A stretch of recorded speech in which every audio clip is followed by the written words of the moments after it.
अस्सलाम वालेकुम नाजरीन, खानेवाल मोटर्स यूट्यूब चैनल के नाल मैं जी मुहम्मद अदनान जी। नाजरीन, जिस तरह तुसी जानते हो कि असीं तुहाडे वास्ते ट्रैक्टर ते ट्रालियां ते जरी हालात लै करके हाजिर होने रहने। आ मेरी छोटी जी वीडियो मैं बनाने लगा, मेरे वीर जरूर वेख्या जे। मैं वीडियो किसी के दुख नूं बटाण वास्ते, किसी के दुख नूं यानी कि वंडन वास्ते, ठीक है, कि उन्हां दा दुख कम हो जाए, शायद साडी एक वीडियो नाल उन्हां दा विछड़िया होया पुत्र मिल जाए, ठीक है। तो मैं इस वास्ते करना चाहना क्योंकि मेरे माशाल्लाह 11,000 सबसक्राइबर होने वाले ने, और अगर मेरे 11,000 सबसक्राइबर भी वेख के मैनू कोई अद्ध के बंदे जड़े मेरी इस वीडियो में शेयर कर दें तो मैनू उम्मीद है अल्लाह तला ते कि जी मैं थोड़े अगे अपील करन लगा ना, वो जी इंशाल्लाह हुकूमत वक्त तक पहुँचेगी, या पाकिस्तानी सफारतखाना जड़ा सऊदी अरेबिया के अंदर। गुजारिश कुछ इस तरह का जी, नाम है जी लड़के का मोहम्मद तारक। स्क्रीन पर मैं उसकी तस्वीर भी शो कर देना। 2019 तो जद्दा शहर, सॉरी दमाम शहर आया सी वो, ठीक है, उत्थे काम करता सी, ड्राइवरी वीजे ते आया सी वो। 2019 तो बंदा लापता जी, घर वाले नाल कोई उहदा जिहड़ा है राबता शाबता कोई नहीं होता भाई।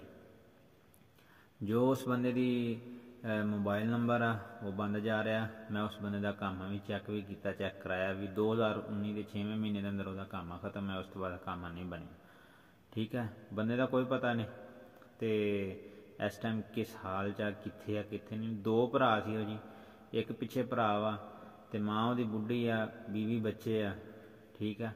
मालाकंड वाली साइड का बंदा जी।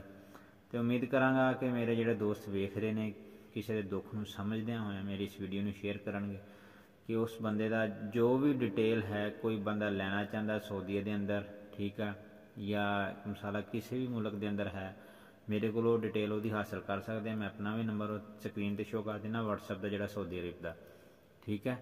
तो उस तो बाद यह वा कि मेरी इस वीडियो में शेयर करो, छोटी जी वीडियो में, ताकि जी ये वीडियो वा ये अल्लाह हुकाम तक पहुँच सके, उस घर की दाद रसी हो जाए। वल्ला कि तुसी उसकी वालदा जी है ना, वह भाई मैनू कह रहा है कि साड़ी वालदा जी है वो रो रो के अखां जड़ियां ने ना उसकी बिनाई खत्म होने तक चली गई है। बंदा मर जाए तो वह गम जड़ा हुंदा, गम तो हुंदा औलाद जवान है, ठीक है ना, लेकिन जड़ा बंदा गवाचिया ना जी, सही है, वह दुख उ जानता जिन्होंने लग्या। अल्लाह ताला ऐसे दुख किसी को ना लावे।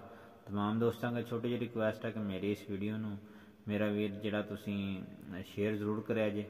अल्लाह ताला थोड़े हामी नासर होवे, मेरे सारे वीरों सलामत रखे, सदा शाद रवो, आबाद रवो, जिथे रवो सदा हसदे रवो, वसदे रवो, खुश रवो, नमाज कायम करो। पाकिस्तान जिंदाबाद। अस्सलाम वालेकुम।